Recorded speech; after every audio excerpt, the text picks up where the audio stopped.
બપોરનો મેનુ જમવાનો છે વાલોડનું શાક, ઉપર દહીં મીઠું છે, મરચાંનો સંભારો છે, લોટ વેરેલો, આખા કાચા મરચાં શેનું છે દેખાય તો વાલ, પાપડ છે, ગોળ છે અને સરસ મજાની આછી દાળ છે.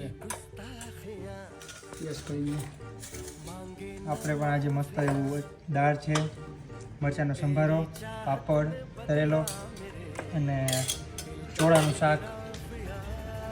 બાને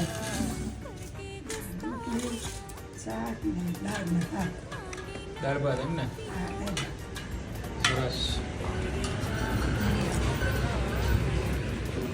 આપણે જો ગોળ, મરચાંનો સંભારો, લોટ વેરેલો, પછી શાક છે ચોળાનું અને દાળ, છાશ લેવું.